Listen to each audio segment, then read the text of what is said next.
Hallo ihr Lieben, schön seid ihr hier. Ihr habt euch doch für das Heftige entschieden. Ich dachte zuerst, dass wir das Lustige nehmen, aber hey, es ist auch gut. Ich habe glücklicherweise eine Seelsorgeausbildung und dieses Thema ist für mich auch nicht neu. Also falls ihr euch irgendwie nachher belastet fühlt oder es euch nicht gut geht dabei, dann nehmt euch doch eine Auszeit, geht Wasser holen, macht das Fenster auf, steht auf. Und wenn wir es zusammenschauen, ist es sicher auch weniger schlimm, wie wenn man sowas alleine schaut. Also von dem her freue ich mich sehr. Ich merke gerade, dass mein Internet übers WLAN geht. Das muss ich schnell beheben. Einen Moment. Ja, okay. Ja, dann fangen wir es uns an und ich gebe meinen Senf dazu. Wenn die Brille zu sehr spiegelt, dann muss ich sie wohl abziehen, aber bis es soweit ist. Und die Untertitel. Ich habe es gewusst. Ich habe immer gesagt, da wird mir da irgendeines etwas machen. Da lässt mich nicht gehen. Ich habe gewusst, jetzt. Jetzt ist es vorbei, weil in meinem Kopf habe ich mich wirklich tot gesehen im Sarg liegen. Ich kann mich gut an das Gefühl von dieser Todesangst erinnern, wo man wie nicht weiss, wird jetzt jemand von uns gerade ganz fest verletzt. Er hat halt tatsächlich dann am Schluss 3 Kreuze bestellt mit dem Namen der Kinder drauf. Und erst dann hat eigentlich die Polizei mich ernst genommen.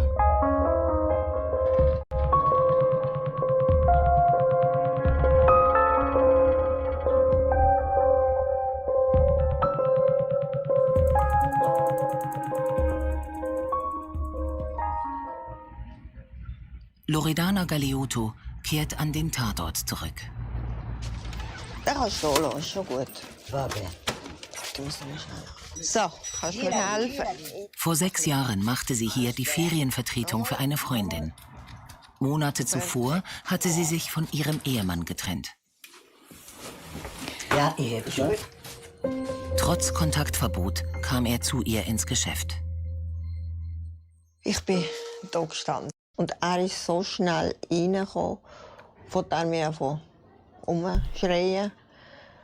Bist du sicher, dass du nicht mehr willst wissen von mir und so? Und dann habe ich gesagt, ja, ich bin sicher, ich bin sehr sicher. Es ist fertig. Ich will nichts mehr wissen von dir. Und gang bitte jetzt. Du darfst nicht da sein. Das weißt du ganz genau. Das spüre ich da hinten wie eine.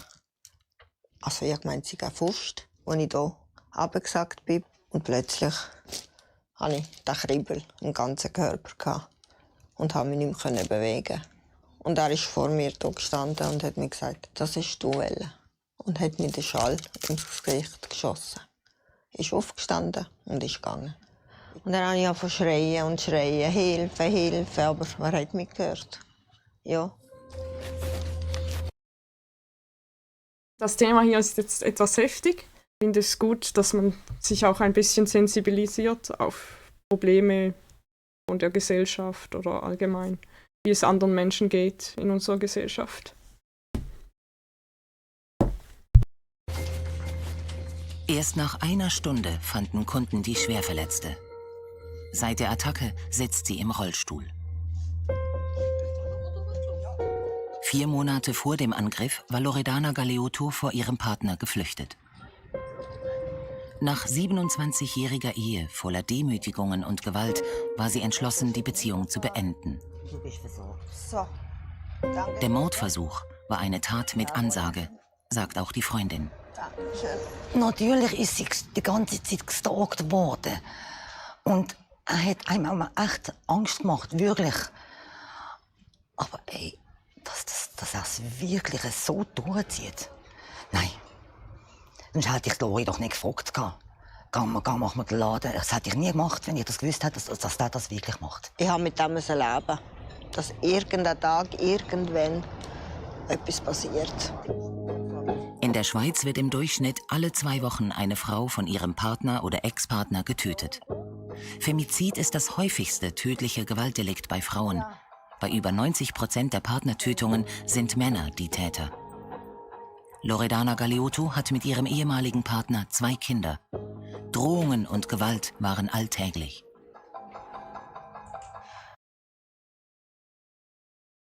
Hey, cool, dass du da bist und dir Zeit nimmst für dieses wichtige Thema. Ja, ich finde es auch sehr wichtig. Und wenn wir es eben zusammenschauen können, dann können wir das auch irgendwie zusammentragen, vor allem wenn es so schwere Themen sind, die ja schon auch belastend sind.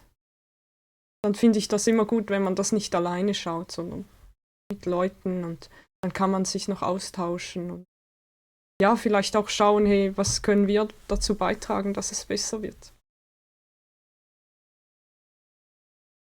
Er hat mir immer gesagt, wenn du willst mich verlassen, kannst du mich verlassen, aber ich bringe dich um.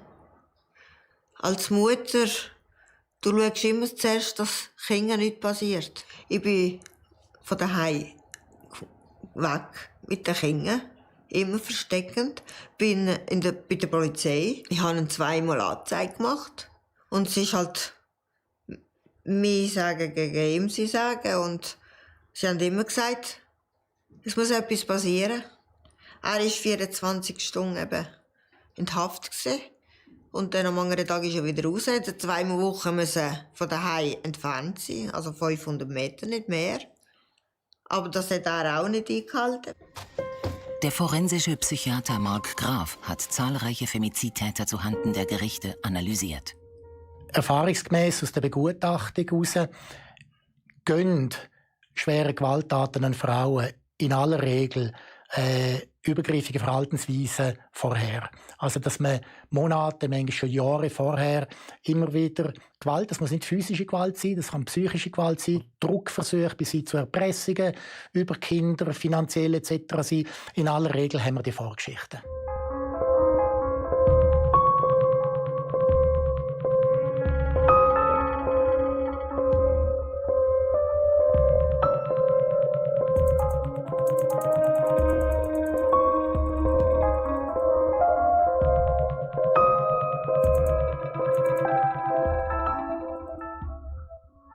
Der gefährlichste Moment in einer Beziehung ist ganz klar die Trennung. Also wenn sich die Frau vom Mann trennen möchte oder sich schon getrennt hat. Das sehen wir auch in der Forschung im Ausland, dass das wirklich ein grosser Risikofaktor ist, wenn sich die Frau vom Mann trennen möchte. Ich glaube, nur schon dann, wenn eine Frau hinterfragen tut, ob der konkrete Mann für sie attraktiv ist. Ich glaube, dann sozusagen das Selbstbild vom Mann, die Attraktivität vom Mann hinterfragen. Ich glaube, dann wird es schon heikel. Loredana Galeotto war Kassiererin bei einem Großverteiler. So lernte sie ihren späteren Ehemann kennen. Am Anfang der Beziehung deutete nichts auf die Brutalität ihres Partners hin. Wir hatten eine schöne Beziehung am Anfang eigentlich. Wir haben uns geliebt. Wir waren viel in der Ferien. Er hat am Anfang auch geschafft. Dann hat es angefangen. Er begann sie zu misshandeln. Als er seinen Job verlor, wurde es immer schlimmer. Dann bin ich schwanger geworden. Dann hat es einmal angefangen mit dem ersten Ohrfeigen. Dann hat es eine zweite gegeben. Und dort musste ich dann denken, komisch, er ist jetzt anders geworden. Immer wie mehr aggressiver. Irgendwie, du liebst den Menschen so wie gleich. Wegen dem denkst du, vielleicht bin ich das Problem. Als dann meine Tochter auf die Welt kam, dann habe ich auch die erste Faust im Gesicht bekommen. Und dort habe ich dann festgestellt, ich bin doch nicht jeder Fehler. Ist doch er. Aber dann bist du schon da mit einem Kind. Und was denkst du? Ja. Loredana Galeotto blieb und war allein für den Unterhalt der Familie zuständig. Sie sah nur einen Weg: durchhalten. Dann hat er auch angefangen, das Messer auch am Hals zu haben. Und er hat immer gesagt, jetzt hörst du auf, sonst die bringt dich um und so. Dann musste ich immer wieder zurückziehen, damit er oben runterkommen konnte. Was sind das für Männer, die ihre Partnerinnen beschimpfen, bedrohen, stalken oder sogar töten? Ihnen gemeinsam sei Kränkbarkeit, Eifersucht, Narzissmus und Kontrollwahn, sagen Experten. Das sind eher unsichere Männer, in sich selber. Das heisst nicht, dass sie gegen aussen unsicher erscheinen. Ganz im Gegenteil, die können das ja manchmal dann kompensieren mit sehr selbstbewusstem, sehr selbstsicherem Auftreten.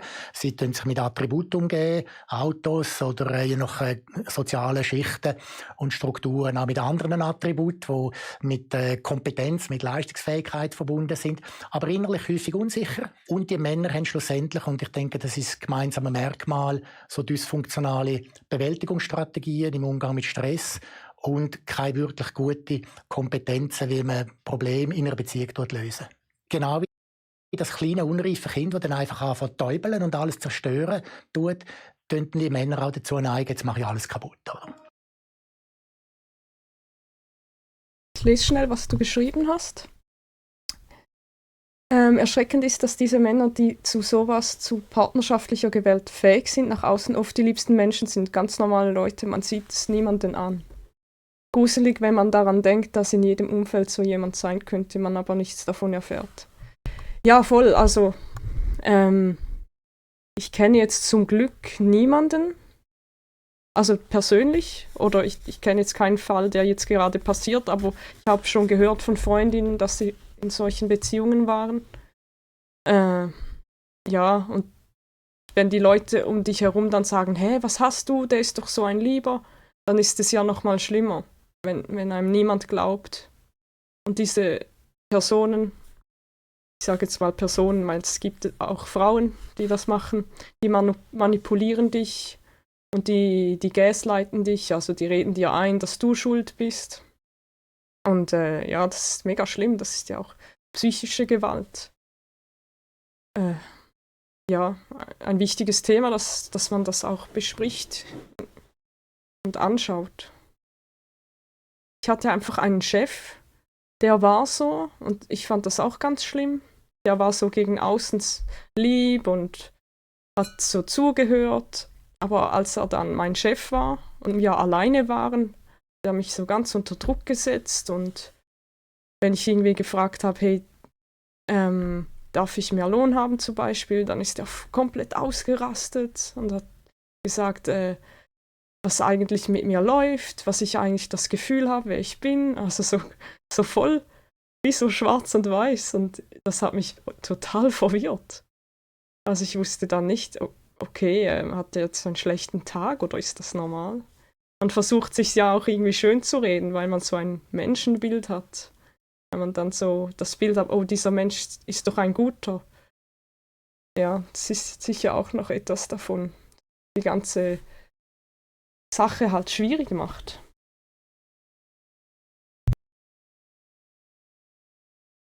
Darum finde ich es gut, dass hier noch so Psychologen, Psychiater reden, die Erfahrung haben mit solchen Menschen, dass man das so ein bisschen einordnen kann, weil ich denke, grundsätzlich möchte man ja gerne Menschen in Gut und Böse einteilen. Aber ich glaube, das ist halt nicht so einfach, weil auch böse Menschen können gut sein oder auch gute Menschen können böse sein. Es ist, glaube ich, mehr so, ja, diese Menschen können eben nicht mit Stress umgehen in einem vernünftigen Maß. Also es ist wie eigentlich eine andere Fragestellung, als ist der Mensch gut oder böse, sondern mehr so, wie geht er mit Stress um? Ist das funktional, also gut, oder dysfunktional, also schlecht? Habe ich ganz viel geredet. Diese Frau, nennen wir sie Lena K., will anonym bleiben. Die 30-Jährige war 4,5 Jahre in einer Gewaltbeziehung. Auch ihr Partner war am Anfang charmant und zuvorkommend. Oder? Am Anfang ja Hammer. Oder? Wir haben das Gefühl gehabt, wir sagen Seelenverwandt, oder? Beide so lebensfroh und alles. Zu schön, um wahr zu sein. Sieht wirklich nett auseinander. Oder? Man würde ihm das nicht ansehen. Die damals 23-Jährige zog bei ihm ein. Die Gewaltspirale begann sich zu drehen.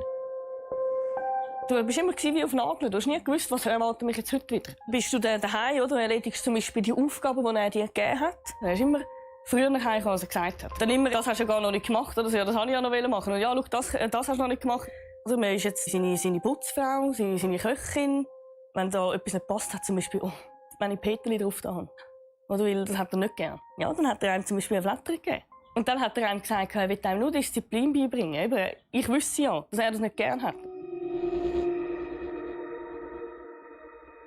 hat mich auch schon, während wir am Stubentisch gesessen sind, plötzlich am Hals gepackt und in die Luft hochgehoben. Also er ist grösser als ich und ich bin dann wie auf der Zehenspitze gestanden. Und er hat einfach zugedrückt und mich einfach nur angeschaut. Und ich konnte keine Luft bekommen, ich konnte nach ihm greifen. Ich war einfach hilflos gewesen.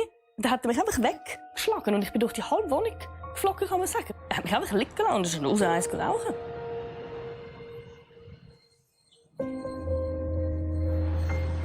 Nein, ich habe mich gefühlt wie niemand.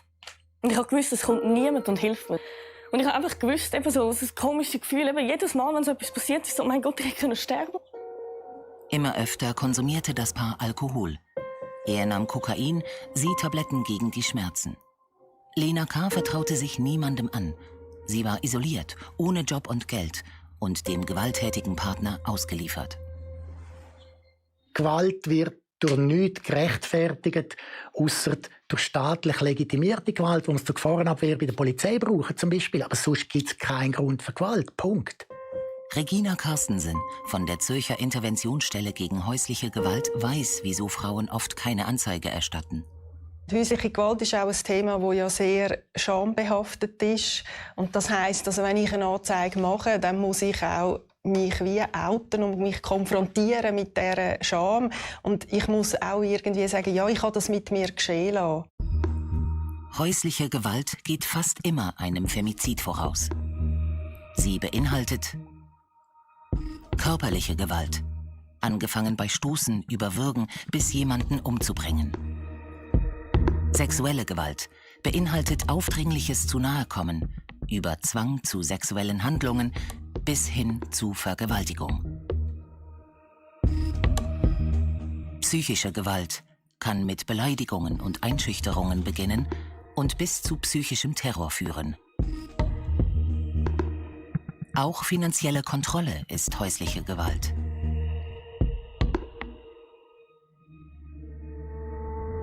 In der Schweiz gehört ein Großteil der häuslichen Gewalt. Das will ich noch erzählen. Wie heißt der jetzt schon wieder? Der Andrew Tate. Der hat so ein Netzwerk aufgebaut von Frauen, die ihre Bilder auf OnlyFans für ihn verkaufen. Und das ist so, ich finde das so abartig. Und so viel ich weiß, hat er dann auch noch so Tipps verkauft, wie er das gemacht hat und wie man das bewerkstelligt. Es ist einfach, keine Ahnung. Ich verstehe nicht, wie man das machen kann. Ja, es ist mir unbegreiflich, dass es irgendwie einfach eine Machtausübung ist. Aber wieso muss man das machen? Wieso kann man nicht einfach Menschen Gutes tun? Ja, ich bin, glaube ich, nicht ein Mensch, der das verstehen kann. Zu den Offizialdelikten. Das heißt, die Polizei ist verpflichtet, diese Taten zu verfolgen, auch wenn das Opfer keine Anzeige macht. Offizialdelikte sind zum Beispiel sexuelle Übergriffe und in der Partnerschaft Drohungen, einfache Körperverletzung und wiederholte Tätlichkeiten. Hey Sidi, schön bist du da. Jetzt war so ein Mix von Hochdeutsch und Schweizerdeutsch. Ja, voll schön bist du da. Das ist ein heftiges Thema. Aber eben, wenn wir das zusammen anschauen können, dann ist es schon mal ein bisschen anders. Und ich habe jetzt auch schon gesehen, es reden noch so Psychologen und Psychiater und dann kann man das auch noch mal ein bisschen besser einordnen. Genau, wenn ihr irgendwie Fragen habt oder so. Oder was wollt ihr dazu sagen? Die Diskussion ist offen. Sebastian F. heißt eigentlich anders. Er hat seine Freundin 3 Jahre lang verbal und körperlich attackiert. Was ging in seinem Kopf vor? Das Gefühl war wie am Strand, wenn man von einer Welle überrollt wird. Ich habe dann einen Tunnelblick bekommen und blindwütig nur noch zerstört. Also Inventar auch auf die Partnerin los. Und ich habe in dem Augenblick mich absolut nicht mehr gespürt. Ich bin komplett ausgerastet.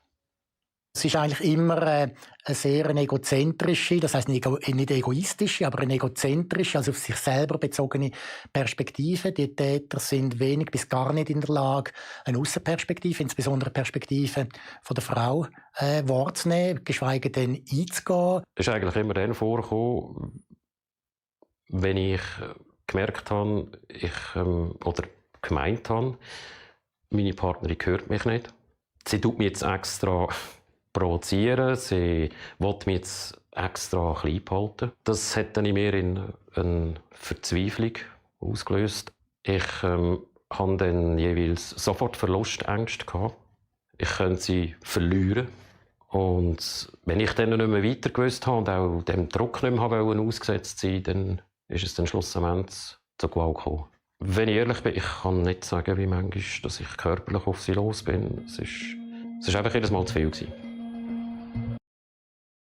Aber voll gut, dass sie auch die Perspektive dieser Typen einbeziehen.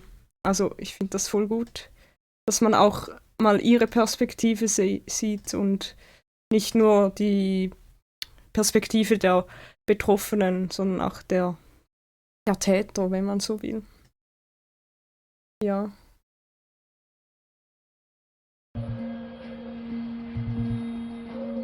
Es hat Aussprachen gegeben und sie hat mir auch geglaubt. Und sie hat mir das auch abgenommen. Sie hat mir auch angesehen, dass ich das wirklich ernst meine, dass mir das sehr leid tut. Bei diesen Aussprachen habe ich ihr auch vielfach gesagt, okay, das war jetzt das letzte Mal, jetzt mache ich etwas, ich tue mich ändern, ich probiere das in den Griff zu bekommen. Aber immer wieder gab es Rückfälle. Sebastian F., der mit seiner Partnerin ein Kind hat, konnte sich nicht aus eigener Kraft von der Gewalt befreien. Für Lena K. wurde die Beziehung immer bedrohlicher. Doch längst war sie nicht mehr in der Lage, die Gewaltattacken einzuordnen. Ich war so im Zeug hinein. Er hat mich schon so wie manipuliert. Das war wie schon fast eigentlich zu spät, dass ich das selber erkenne, weil ich gar nicht mehr zwischen wahr und falsch unterscheiden. Ich kann das gar nicht mehr checken. Man ist grün und blau, man sieht das im Spiegel, man spürt das und man sagt, was, das habe ich gar nicht gemacht. Es war ja gar nicht gewesen, zum Beispiel. Kaum ist das eine verheilt, ist auch das andere wieder gekommen. Irgendwann hat man gemerkt, es wird immer mehr, oder? Irgendwann merkt man auch, es ist so häufig und es ist immer heftiger. Man verbringt eigentlich die ganze Zeit damit, was für ein Ausweg, was gibt es da für eine Lösung? Und ich habe einfach gewusst, ich muss einen Plan haben. Ich muss irgendwie einen guten Plan haben, um da rauszukommen. Opferhilfestellen sagen, dass eine Frau im Durchschnitt 5 bis 6 Versuche braucht, bis sie sich vom gewalttätigen Partner trennen kann. Lena K. hatte Todesangst. Ich konnte nicht einfach gehen. Wenn es so einfach wäre, hätte ich das gemacht. Aber dann wäre ich jetzt nicht mehr da. Das ist zu gefährlich, also einfach gehen. Das war mir klar. Lena K. hatte sich niemandem anvertraut. Sie dokumentierte weder den Ablauf der Misshandlungen noch die erlittenen Verletzungen. So aber schützte sie den Täter, der einfach weitermachen konnte. Das Schlimmste ist, wenn sich Opfer oder potenzielle Opfer nicht melden, aus Angst aus, es bringt ja nichts oder es wird ja noch schlimmer. Dann kann die Gesellschaft nicht reagieren. Oder? Dann findet das in einer Separate Reality, findet die Gewalt, die Übergriffigkeit weiter statt. Wenn das Umfeld nichts weiß, kann es auch nicht helfen. Doch wenn Freundinnen oder Nachbarn häusliche Gewalt mitbekommen, können auch sie die Polizei rufen. Das Anzeigeverhalten von Opfern ist auch darum vielleicht nicht so, wie wir das gerne alle hätten, weil die Opfer natürlich sehr viel Ängste haben. Und unter der Ängsten heisst auch, wie geht das weiter? Also wenn ich meinen Mann angezeigt habe, er wird bestraft, er kommt den Buss über oder muss unter Umständen sogar ins Gefängnis. Was heisst das für mich als Frau und was hat das auch für finanzielle Auswirkungen?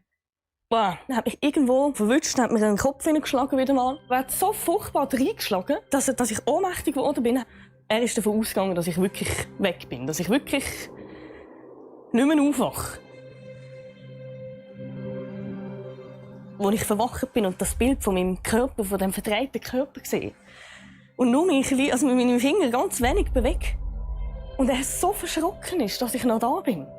Was, du lebst noch? Und wieder über mich drüber gegangen ist und wieder reingeschlagen hat. Und sich gefragt hat, wirklich zu mir gesagt, oh mein Gott, man muss man eigentlich reinschlagen, bis du endlich ruhig bist, bis du endlich weg bist. Dort, das ist mir geblieben, es hat Klick gemacht im Kopf. Es ist einfach mir klar geworden, das ist mein Ende. Ich habe jetzt die Wahl, will ich am Leben bleiben oder nicht. Er musste arbeiten. Und dann hat er gesagt, immer wenn er zurückkommt vom Arbeiten, dann bringt er das zu Ende. Für mich war klar, was das heisst. Und ich habe gedacht, das kann ich nicht zulassen. Keine Ahnung, was auf mich zukommen wird, aber ich habe gewusst, jetzt ist es vorbei, weil in meinem Kopf habe ich mich wirklich tot gesehen im Sarg liegen. Als er gegangen ist, habe ich sofort meinen Vater angerufen. Und er ist dann gerade zu mir gekommen, mit meiner Mutter zusammen. Und dann zusammen haben wir dann die Polizei kontaktiert. Und dann bin ich wirklich aufs Polizeirevier und ich, wow, oh mein Gott, ich habe es wirklich gemacht, ich habe es geschafft. Nach 4,5 Jahren Beziehung zeigte Lena K. ihren Freund an. Er wird vorläufig festgenommen. Doch nur die wenigsten Opfer wagen diesen Schritt. Das sehen wir auch aus den Opferbefragungen, die wir jeweils regelmäßig machen. Dort geht eigentlich nur ein ganz geringer Anteil von den Fällen, die erlebt worden sind, werden dann auch wirklich angezeigt. Und wenn man auch vergleicht die Polizeistatistik mit den Opfererfahrungen von häuslicher Gewalt, dann sieht man, dass rund jedes 20. Delikt eigentlich zur Anzeige kommt. Also das ist sehr wenig. Im ganzen häuslichen Bereich ist das immer noch sehr selten, dass das Delikt wirklich dann auch zu der Polizei gelangt. Die Polizei dokumentiert die Verletzungen von Lena K. Opfer und Täter werden einvernommen. Ein Strafverfahren wird eröffnet. Nach 24 Stunden kommt ihr Partner wieder auf freien Fuß. Er ist ohne Vorstrafen. Die Polizei geht davon aus, dass keine Wiederholungsgefahr besteht. Er bekommt ein Kontakt- und Rayonverbot. Wie ihr vielleicht wisst, ich studiere noch und das war sogar diese Woche, war auch eine Frau von der Opferhilfe bei uns und das Frauenhaus. Also die haben sich so vorgestellt, ich studiere ja etwas Soziales.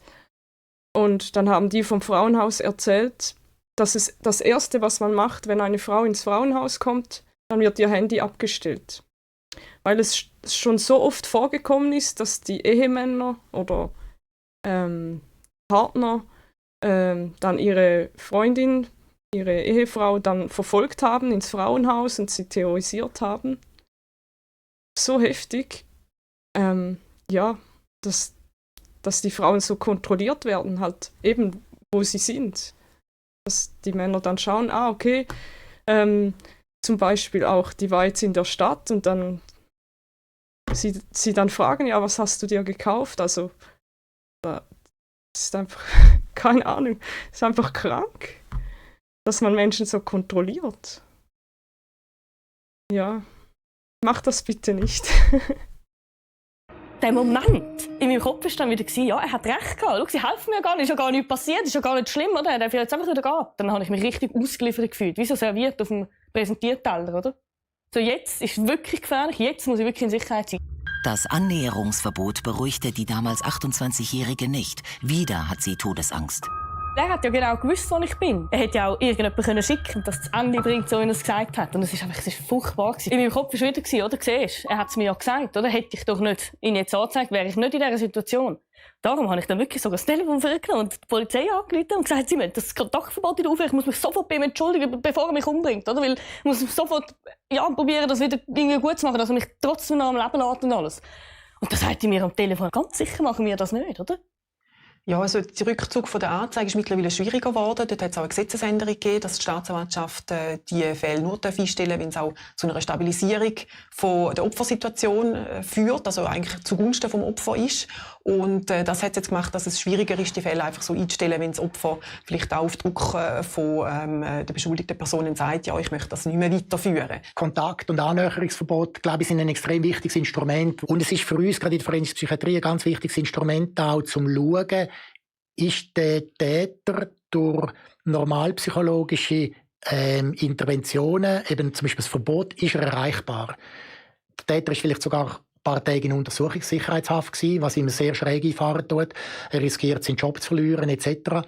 Die meisten gewalttätigen Männer können dann von weiteren Übergriffen Abstand nehmen. Die meisten hören dann auf, muss man auch ganz klar sagen. Ihr Ex-Partner hielt sich an das mehrmonatige Kontaktverbot. Und doch war Lena K. in ständiger Angst. Ich habe mich komplett verloren und habe nachher wirklich nur noch in meinem Kopf ein Durcheinander gehabt. Und das musste ich zuerst verarbeiten. Sie erlitt eine posttraumatische Belastungsstörung und musste in stationäre psychiatrische Behandlung. Die Opferhilfe stellte ihr eine Anwältin zur Seite. Auf den Prozess wird sie 2 Jahre warten müssen. Allein im Kanton Zürich rückt die Polizei 20 Mal pro Tag wegen häuslicher Gewalt aus. In der Schweiz werden pro Jahr fast 20.000 Straftaten von häuslicher Gewalt erfasst, ein Bruchteil der tatsächlichen Ereignisse. Mit der Ratifizierung der Istanbul-Konvention 2018 hat sich die Schweiz verpflichtet, häuslicher Gewalt vorzubeugen, die Opfer zu schützen und Täter zur Verantwortung zu ziehen. Doch regelmäßig wird sie gerügt, nicht genug zu unternehmen. Der Föderalismus erschwert die Zusammenarbeit. Ein nationaler Aktionsplan soll Abhilfe schaffen. Im Sommer 2018, 4 Monate vor der Messerattacke, spitzte sich die Situation zwischen Loredana Galeotto und ihrem Partner zu. Immer eifersüchtiger überwachte er sie und verbot ihr sogar, zur Arbeit zu gehen. Hat meine Nattel weggenommen, hat meine Karte weggenommen, Hausschlüssel weggenommen, alles. Ich war daheim gesperrt. Er wollte die Kontrolle haben von mir. Und dann, meine Tochter kommt sie heim, sagt sie, Mami, heute Nacht flüchten wir. Sobald das Papi schlafen geht, flüchten wir. Im ersten Moment hatte ich Angst. Ich dachte, ja, wenn er uns verwünscht. Aber dann habe ich gedacht, okay, machen wir das.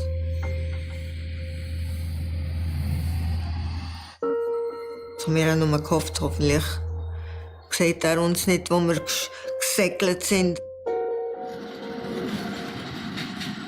Als wir dann dort angekommen sind, ich hatte schon einen Stein weniger auf dem Herzen. Und am 8. Uhr morgen, wo der Polizeiposten aufgegangen ist, haben wir Anzeige gemacht. Zum 3. Mal in 27 Jahren zeigte sie ihren Partner an. Er kam in psychiatrische Behandlung und kriegte ein Kontakt- und Rayonverbot. Sie nahm sich einen Anwalt und reichte die Scheidung ein. Ihr Partner begann sie massiv zu stalken. Ich bin im Mikro gegangen und plötzlich hatte er hinter mir. Das erste Mal, das zweite Mal, das dritte Mal. Und ich habe ihm gesagt, du darfst gar nicht bei mir sein, weil er hatte ein Verbot hatte. Er hat sich nicht bei uns in der Nähe sein, aber er hat immer gesagt, ich befehle, was ich machen muss, nicht die Polizei. Die dann anfangen, so Annäherungsverbot zu ritzen, wir nennen das ein bisschen die Gratwanderer, die dann ein bisschen probieren, auszureizen, das System, oder die einen Schritt weitergehen in Stalking-Verhalten. Dort haben wir ganz hoch gefährliche Risikofaktoren. Und dort müssen wir ganz schnell intervenieren.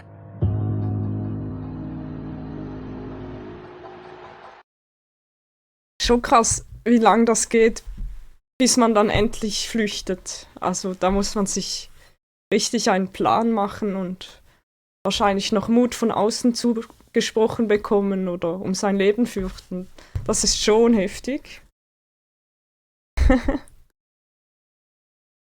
Schön, dass ihr mit mir hier seid. Wir sind in der Partnerwohnung und in der Nacht ist er immer spionieren. Als ich gesehen habe, die Polizei hat 0 Chancen. Was wollte ich machen? Aber irgendwie ist doch das auch ein bisschen hobbylos, oder?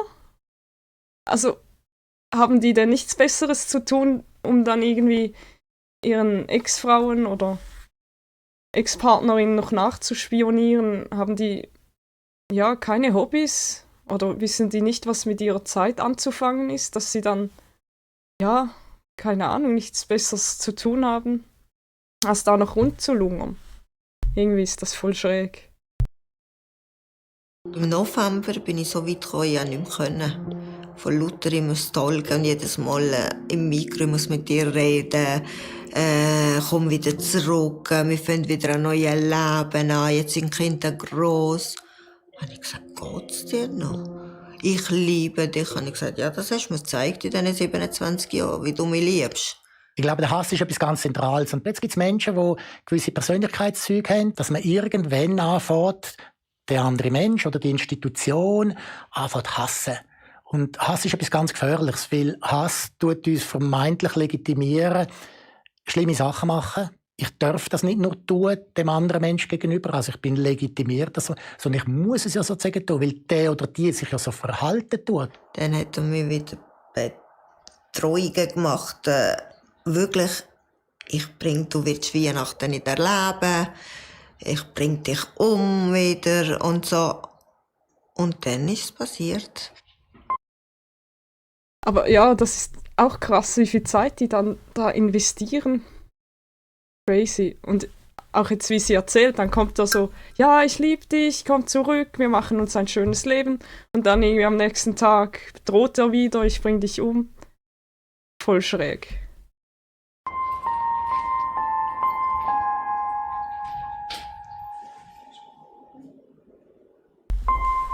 Man spricht Kontakt- und Reihenverbot aus. Aber, und das ist traurig, aber wahr, dass halt auch die Schutzmaßnahmen, die bieten keinen absoluten Schutz. Trotz Strafandrohung ist es für einen Täter einfach, ein Kontaktverbot zu missachten. Bis die Polizei eingreifen kann, ist es für die Frau nicht selten zu spät. Spanien wendet seit längerem ein neues Überwachungssystem an, das Opfer besser schützt. Das sogenannte dynamische Electronic Monitoring. Also das heisst, dass sowohl eine beschuldigte Person als auch ein Opfer rund um die Uhr elektronisch überwacht werden. Sämtliche Bewegungen werden registriert und wenn sich eine beschuldigte Person an ein Opfer annähert, dann gibt es eine Meldung in eine Zentrale. Und das wiederum heisst, dass man relativ schnell dann das Opfer auch informieren kann und man könnte auch eine polizeiliche Intervention einleiten. Dieses verbesserte Überwachungssystem kann Frauenleben retten, wie in Spanien. In der Schweiz ist es erst im Kanton Zürich in der Pilotphase. Ergebnisse liegen noch keine vor. Ja, von dem habe ich gehört, dass, ich glaube, die tragen dann zu Fuß Fesseln. Okay, das ist, glaube ich, falsch. Oder einfach am Fuß haben die so einen Sender, glaube ich, die Typen. Und ich glaube, das hat die Rate der Femizide, ich glaube, so stark gesenkt. Ich glaube, irgendwie um die 90%. Und das ist einfach krass, dass man einfach so viel Menschenleben dann retten kann. Aber ich kann mir vorstellen, hier in der Schweiz ist es dann wieder so, man kann doch nicht einfach Leute überwachen, das ist doch datenschutztechnisch problematisch. Ja, die Schweiz ist da manchmal ein bisschen kompliziert.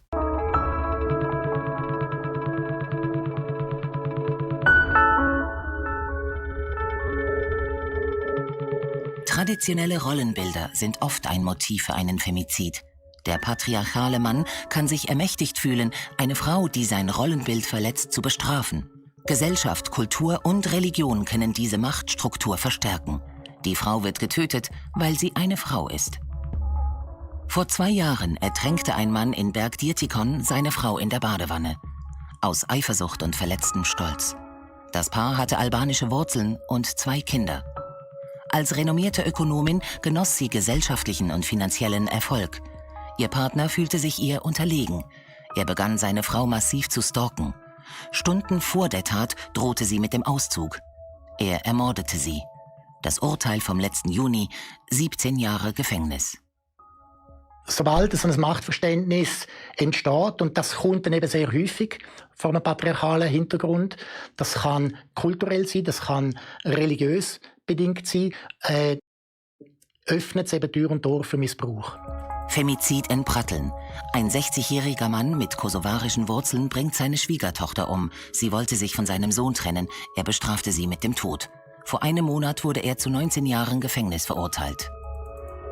27% der Menschen, die ständig in der Schweiz leben, haben keinen Schweizer Pass. Fast 50% der Femizidtäter gehört zu dieser Gruppe.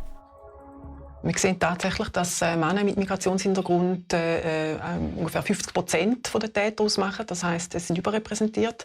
Und wir sehen, dass sie auch häufig in dieser Kategorie sind von den auffälligen Tätern, die vorab schon Gewalt ausgeübt haben gegen ihre Frauen, auch schwere Gewalt ausgeübt haben. Und da haben wir natürlich von den Gründen her Gründe, die wir schon aus der Forschung zu häuslicher Gewalt kennen. Oder? Da gibt es verschiedene Gründe, die mit dem Migrationshintergrund auch in Verbindung stehen. Beispielsweise eben, dass die Täter jung heiraten, dass sie finanzielle Schwierigkeiten haben, soziale Schwierigkeiten, soziale Isolation, beengende Lebensverhältnisse, aber auch patriarchale Strukturen, die eine Rolle spielen, eben auch die Stellung der Frau in dieser Beziehung, die eine Rolle spielt, und das korreliert alles mit dem Migrationshintergrund. Ja, ich glaube, bei so Fragen ist es halt auch immer ein Thema der Güterabwägung, wie man in der Ethik so schön sagt. Also welches Bedürfnis oder welches Gut ist jetzt wichtiger? Ist das Gut nach Freiheit wichtiger oder das Gut, ein Menschenleben zu retten? Das war ja während der Corona-Zeit so konfliktgeladen. Ist es jetzt wichtiger, dass alle Menschen eine Maske tragen und dadurch kann man Menschenleben retten? Oder ist es jetzt wichtiger, dass man es freiwillig hält und man eine Maske trägt? Solche Themen sind halt auch sehr ethisch geladen. Und ja, ich weiß nicht, ob es da eine einfache Antwort gibt. Wahrscheinlich kommt es auf den Kontext, auf die Sichtweise darauf an. Was will man? Will man eine Gesellschaft, die frei ist, wo jeder machen kann, was er will? Oder will man eine Gesellschaft, wo sicher ist? Meine Meinung dazu ist, die Freiheit des anderen hört da auf, wo meine anfängt. Also sofern es mich einschränkt oder wenn es mich einschränkt, dann sollte sich die andere Person zurückhalten. Und auch umgekehrt, wenn ich etwas mache und damit jemand in seiner Freiheit einschränke, dann ist das nicht okay. Also meiner Meinung nach. Und da muss man halt immer ein bisschen schauen, was ist okay. Ja, sicher auch etwas, was man diskutieren sollte, vor allem unter Fachpersonen. Die kennen sich ja hoffentlich aus. Und vielleicht gibt es auch Varianten, wo die Freiheit nicht eingeschränkt wird. Aber ich denke jetzt genau beim Thema von wo es dann Richtung Freiheitsstrafen geht, da wird halt einfach die Freiheit eingeschränkt, weil man etwas Verbotenes gemacht hat. So funktioniert unser System und ich weiß nicht, ob es ohne solche Regeln funktionieren würde. Kommt es in einer Beziehung zu Bedrohung und Gewalt, sind in 2/3 der Fälle Kinder mit betroffen. Eine Flucht ins Frauenhaus kann fürs Erste helfen. Wie bei dieser Familie vor 19 Jahren. Ich habe euch eigentlich ein paar Tage vorher gesagt, dass wir gehen würden. Ich weiß nicht, ob ihr euch mehr erinnert. Und dann war es voll. Da mussten wir ein paar Tage warten, bis das Zimmer frei war für uns. Wisst ihr das noch? Ja, irgendwie. Dann haben wir, ich dachte noch, wenn sie jetzt irgendwie sagen, Papi, wir gehen ins Frauenhaus, dann, aber wir haben es von dem Moment an wie solidarisch gehandelt und wir haben gewusst, wir dürfen jetzt nicht sagen, das ist wie unser Geheimnis fast. Louise Hill flüchtete 2006 zweimal ins Frauenhaus Luzern. Die Kinder waren zwischen 4 und 12 Jahre alt. Wo wir das erste Mal gegangen sind, war es doch ein Nacht- und Nebelaktion irgendwie so. Du hast für ein Kind gepackt. Damals, du hast ein paar Spielsachen zusammengepackt und so. Den Satz kann ich fast nicht aussprechen. Das tut so weh, nur der Gedanke, dass meine Kinder packen, um vor dem Papi zu fliehen. Aber es war notwendig zu dem Zeitpunkt. So Hey Sedi, mach's gut. Ich schaue nachher gerne bei dir rein und guten Stream. Danke, hast du da noch reingeschaut. Dann zum anderen Sedi. Widerspricht sich nicht, aber elektronische Überwachung kommt mir hierbei eher wie Symptombehandlung vor. Es gibt ja einen Grund, weshalb derjenige überwacht werden soll. An dem Grund muss man ran. Intensive psychiatrische Arbeit und zugleich viel mehr Opferschutz, mehr anonyme Frauenhausplätze beispielsweise. Gibt es viel zu wenige. Ja, voll, da gebe ich dir recht. Ich denke, grundsätzlich sollte man vermutlich fast alle Probleme mehrschichtig angehen. Also es ist ja nicht nur ein Problem, es ist ja nicht nur für das Opfer schlimm, also sicher braucht das Opfer Hilfe, aber auch die Täter müssen aufgefangen werden und müssen da eben in gute Betreuung kommen, aufarbeiten, wieso, dass sie so handeln.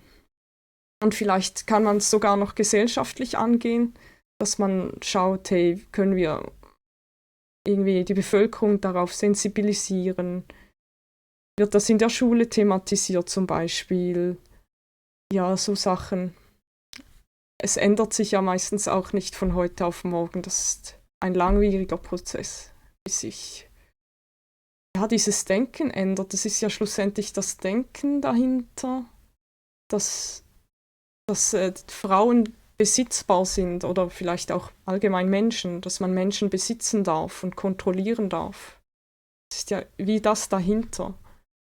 Und wenn man ja wie den Menschen mitgeben kann, hey, das ist nicht okay, dass man Menschen besitzt oder kontrolliert oder vielleicht auch irgendwie aufzeigt, hey, du kannst dein Leben anders gestalten, du kannst deinen Stress anders abbauen als Gewalt. Ja, würde das sicher viel helfen. Allgemein so Themen, wie gehen wir miteinander um, sollten mehr thematisiert werden. Ich frage mich gerade, ob ich das jetzt erzählen darf oder soll, weil ich komme auch aus einer Familie, wo wir geflüchtet sind von meinem Vater, aber ich erzähle es jetzt mal, weil ich denke, das ist okay. Und ich erinnere mich auch noch dran, also ich habe 4 Geschwister, wir haben uns dann alle so zusammengetan, wir haben dann wie irgendwann abgesprochen, ich bin die Jüngste, also meine Erinnerung ist nicht so, ja, ich weiß nicht, ist etwas verzerrt von der Kindheit. Und wir haben uns dann wie zusammengetan und dann, ich hatte immer die Aufgabe zum Beispiel zu schauen, wann kommt der Papa nach Hause. Dann habe ich geschaut, okay. Und wenn er gekommen ist, habe ich den anderen gesagt, okay, er kommt. Und dann sind wir alle schnell ins Bett und haben so getan, als würden wir schlafen, damit es keine Haue gibt. Und das war irgendwie, ich habe das nicht ganz begriffen, muss ich zugeben. Ich war dort vielleicht 5 Jahre alt. Aber so das Gefühl von der Zusammengehörigkeit mit meinen Geschwistern, das war irgendwie voll empowernd, also es war sehr ermächtigend. Und ich fand es dann auch super stark, dass meine Mutter dann irgendwann gesagt hat, okay, wir gehen jetzt. Ja, also ich rechne ja das hoch an, dass sie das nicht länger mitgemacht hat. Ja, und das muss ja dann auch nicht auf ewig schlimm sein, oder? Also ich habe jetzt ein gutes Verhältnis mit meinem Vater. Aber das war halt nicht okay. Gewalt ist nicht okay. Und ich glaube eben vor allem auch, wenn man eine betroffene Person ist von Gewalt, dass man dann nicht diese Spirale weiterführt, dass man dann nicht selbst wieder seine Kinder schlägt oder selbst psychische Gewalt anwendet. Das finde ich sehr wichtig, dass man das dann auch aufarbeitet. Also ich bin dann auch in Therapie gegangen. Ja, es ist eine Verantwortung, die man tragen muss. Hey, ich will ein guter Mensch sein oder ich will ein Mensch sein, der keine Gewalt anwendet. Es ist auch eine Entscheidung, würde ich sagen. Ich finde manchmal schon, ja, diese Personen verstecken sich etwas, oder? Hinter, ja, ich habe halt die Fassung verloren, aber es ist schlussendlich schon auch eine Entscheidung. Mache ich etwas dagegen oder nicht? Da finde ich schon, dürften sie mehr Verantwortung übernehmen. Ja, natürlich traurig, ja. Aber ich glaube, wichtig ist, was man aus einer Situation macht. Weil oft kann man die Umstände nicht groß beeinflussen, aber man kann beeinflussen, wie man handelt. Und das finde ich schön. Ich habe jetzt auch eine tolle Beziehung zu meinen Geschwistern. Wir sind immer füreinander da. Ja, das ist auch schön. Auch wenn man eine schwierige Familiengeschichte hat, muss das nicht heißen, dass das jetzt für immer schlecht ist. Es kann sich ja verbessern.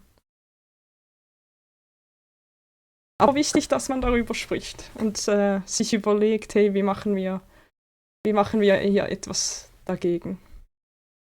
Ernst von der Situation habe ich erst begriffen, wo wir auch das Fahrzeug müssen abdecken und alles. Wo ich wirklich noch so bin, ich war ein kleiner Bub, neben Mami gestanden und habe ihr geholfen, die Lachen über das Auto zu ziehen, dass wir in der Stadt Luzern unser Auto verstecken können vor unserem Dad. Das ist so ein bisschen absurd.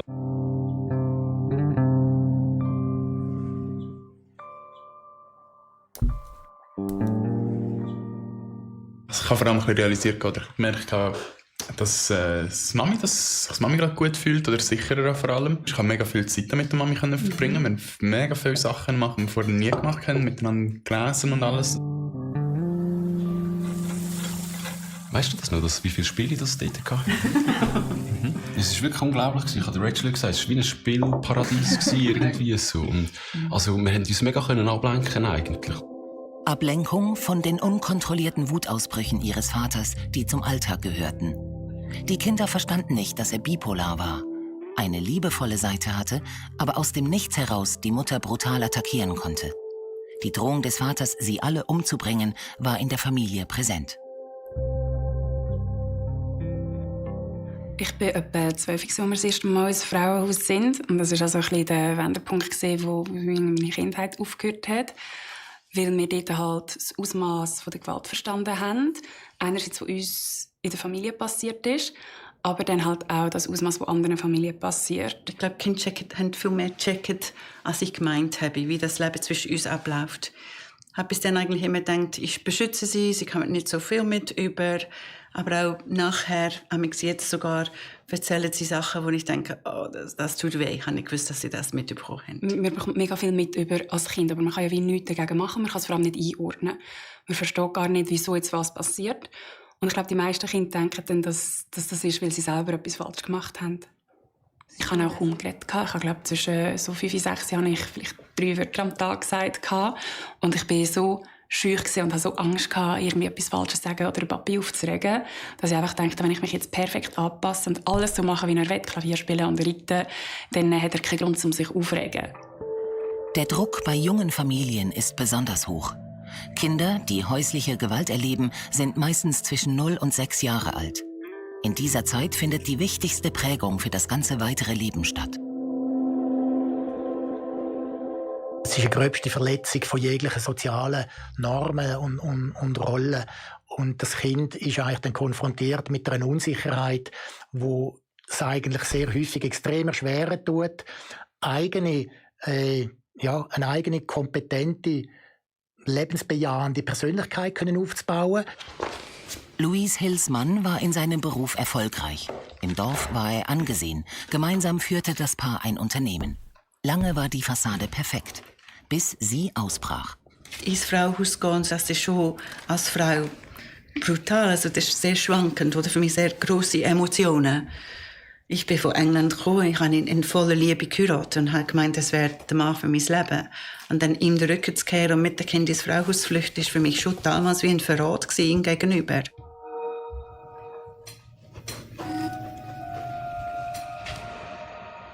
Die gefährlichsten Momente sind natürlich schon, wenn er mich körperlich angegriffen hat. So, da gepackt und Kette gerissen und dann wirklich gewürgt. Also ich sehe oft sein rotes Gesicht vor mir und hat gespuckt, als er mich beleidigt hat. Das war ständig eine Drohung, dass er etwas in dem Kind antun würde. Und er hat das sogar ausgeführt und hat gesagt, dann würdest du mehr leiden, als wenn ich dich umbringe. Das ist dann wahnsinnig für mich gewesen. Also ich habe wirklich dann nicht gewusst, was kann ich jetzt machen. Und er hat dann eingewilligt, eine Therapie zu unternehmen. Und ich habe wirklich geglaubt, dass das unsere Rettung wäre. Ja. Ich habe eigentlich schon Training eingereicht. Da konnte ich assistieren, ein Jahr. Und in diesem Jahr hat er auch seine Medis genommen. Er war bipolar mit einer narzisstischen Persönlichkeitsstörung. Und in diesem Jahr haben wir ein ganz normales Familienleben führen.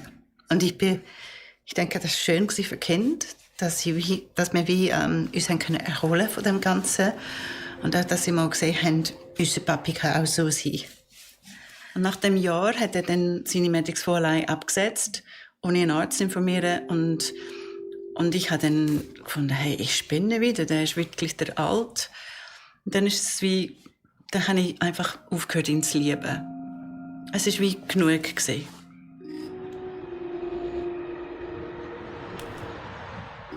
Und dann hat mein Papi Selbstmord gemacht, kurz nach meinem 15. Geburtstag. Ich weiss nicht, ob an dem Punkt, wo er sich selber umgebracht hat, ob er gedacht hat, wenn er sich nicht umbringt, dann wird er uns noch mehr antun. Und ob es wie eine Art Schutz war für uns. Oder ob es einfach für ihn der Schmerz für ihn zu gross war, zum Weitermachen.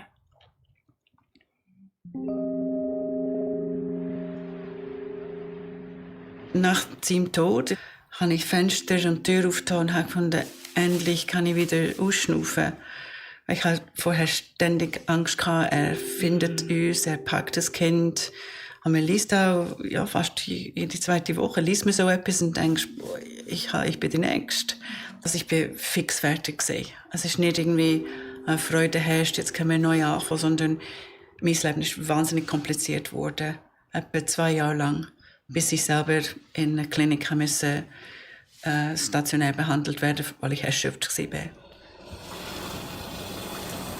Für die Kinder hat die unsichere Bindung zum Vater Folgen bis ins Erwachsenenleben.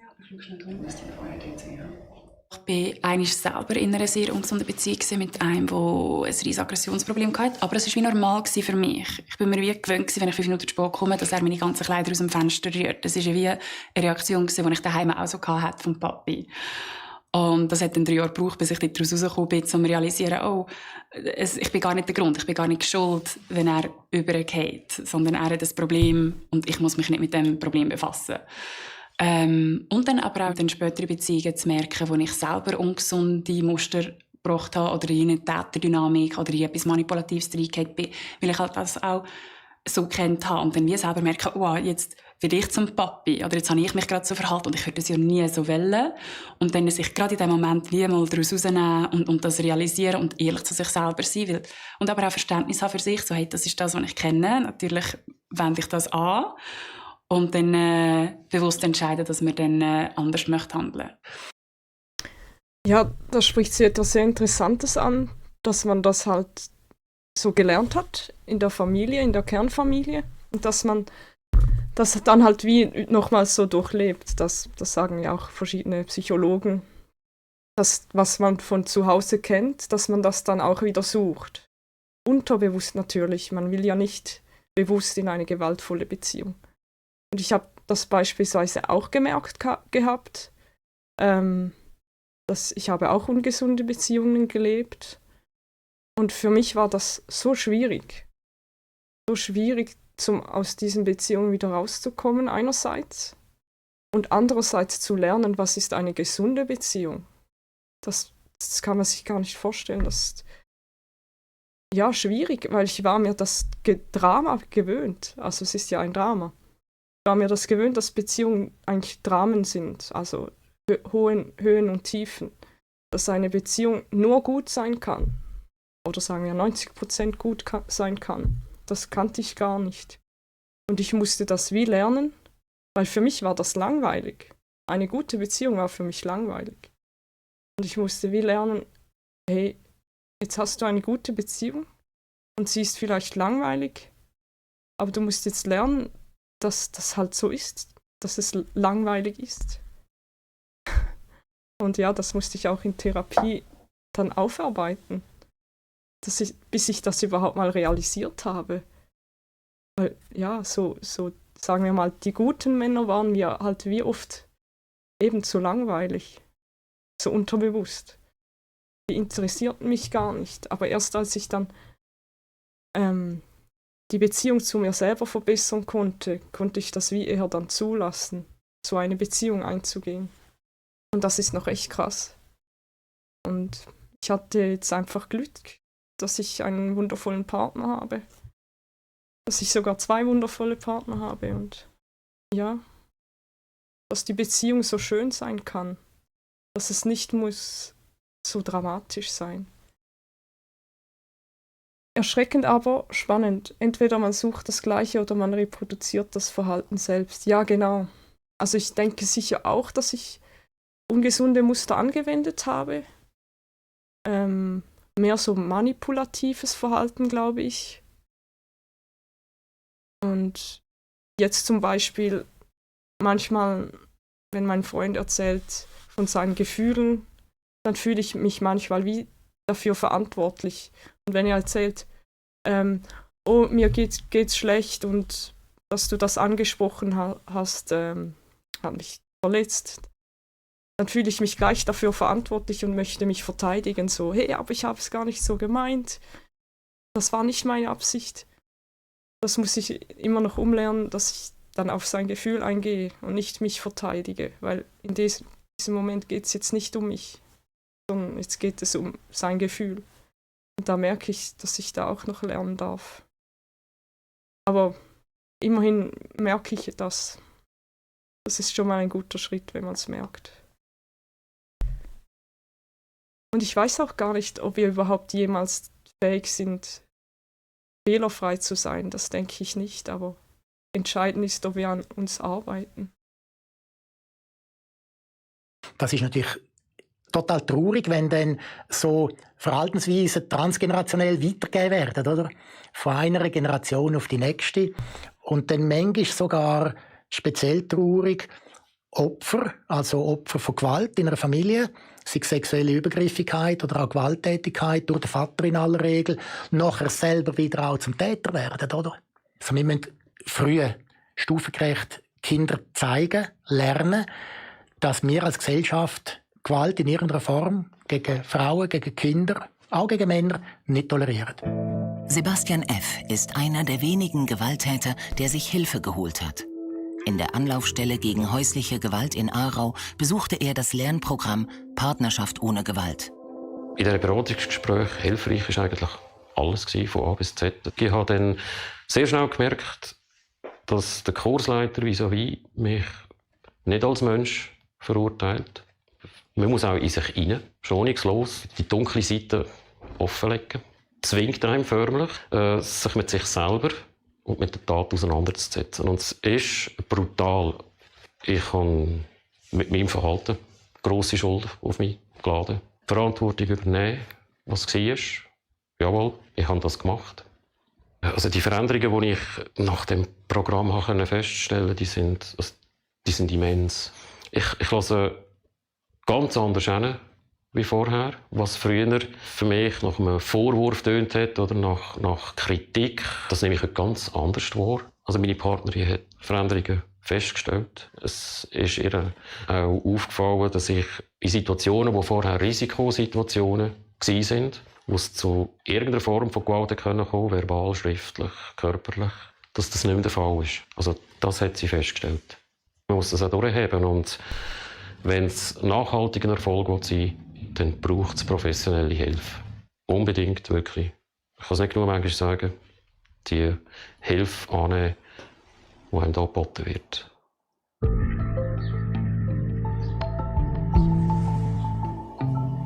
Nach 2 Jahren findet der Prozess gegen den ehemaligen Freund von Lena K. statt. Sie erwartet Genugtuung für die erlittenen Verletzungen und die Todesdrohung.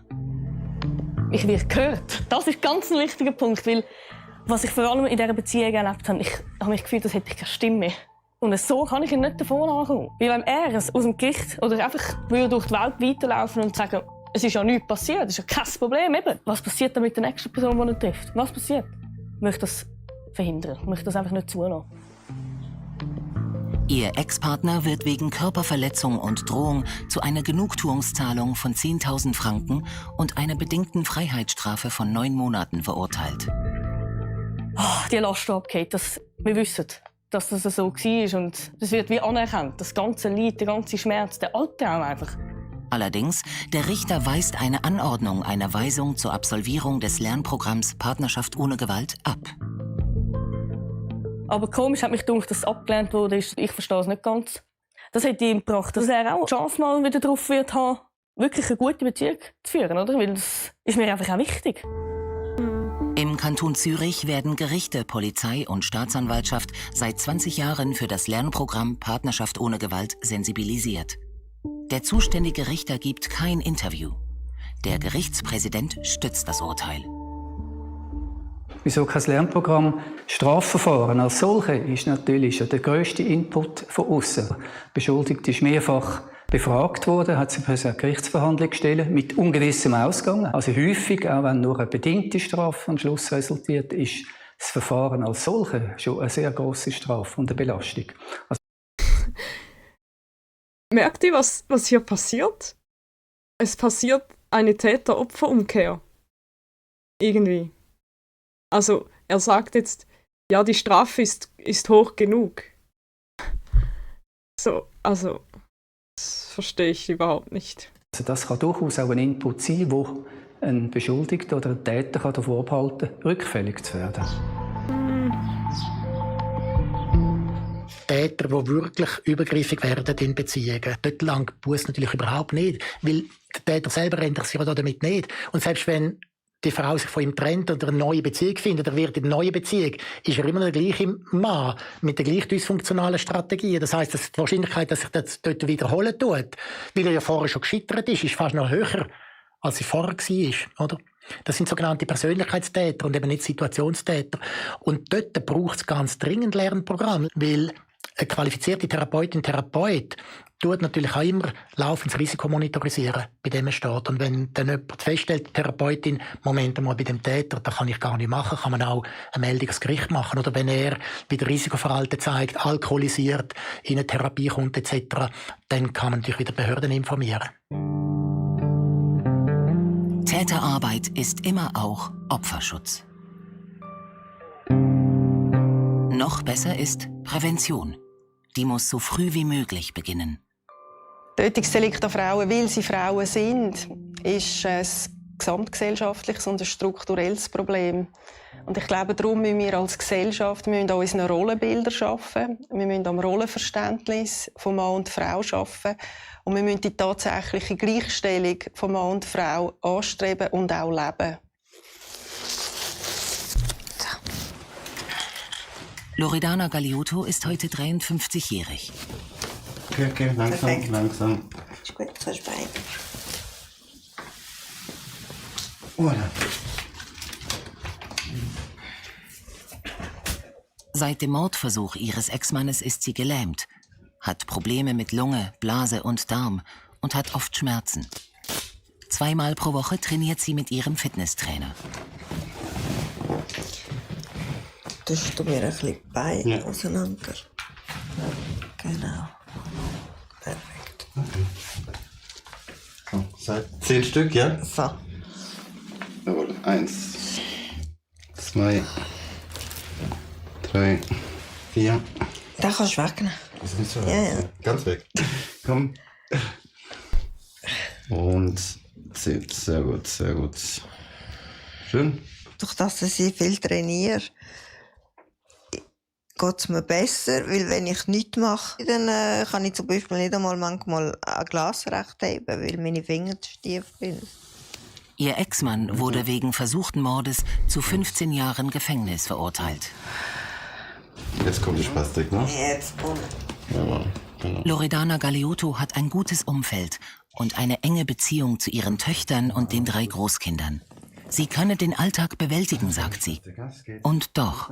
Ich habe gerne tanzt und Autofahren und joggen. Ich träume auch vielmal, dass ich am Laufen bin, dass ich arbeiten muss oder so. Das habe ich vielmal geträumt. Dann wache ich auf. Ach, es war nur ein Traum. Das traust einem alle schon, aber ja, man ist in der Realität. Kraft zum Weiterleben.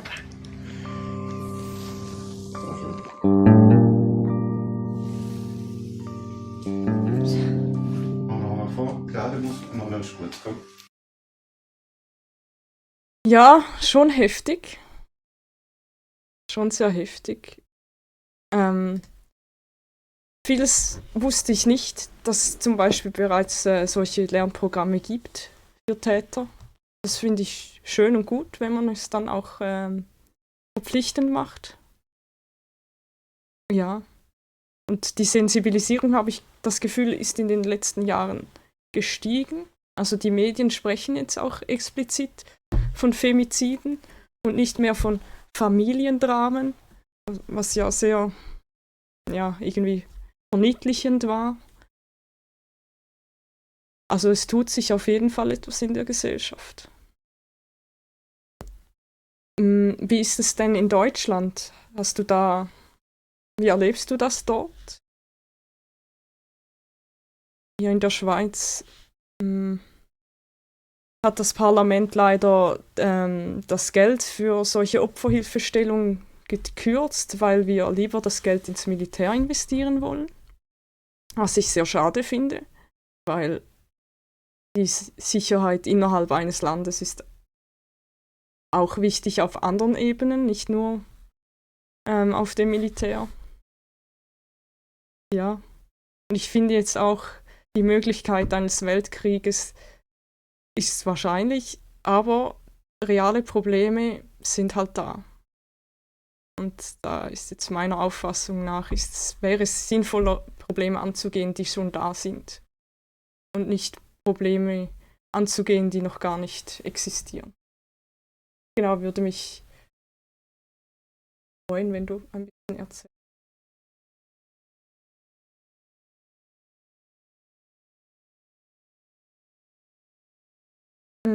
Ja. Ich habe irgendwie mitbekommen, dass der März irgendwie ich weiß nicht, war das ein Frauentag oder irgendwie hat er sich dazu geäußert zu Femiziden. Aber dann habe ich sowieso Gegenvideos gesehen, wo man ihn so sieht, wie er dagegen ist, dass Vergewaltigung in der Ehe abgeschafft wird. Und das ist dann so, ja okay, du sagst jetzt nur etwas, weil du hoffst, dass es deiner Wahl hilft irgendwie. Das war ein bisschen heuchlerisch. Und sonst hat er sich ja auch nie geäußert oder irgendwie ein Gesetz dafür gemacht, dass es besser wird. Da sieht man ja meistens, wie ein Politiker tickt, daran, was sie dann wirklich machen und nicht nur, worüber sie reden. Also, reden kann man ja schnell. Genau. Hey, ich muss schnell aufs WC, also auf die Toilette. Ich komme gleich wieder.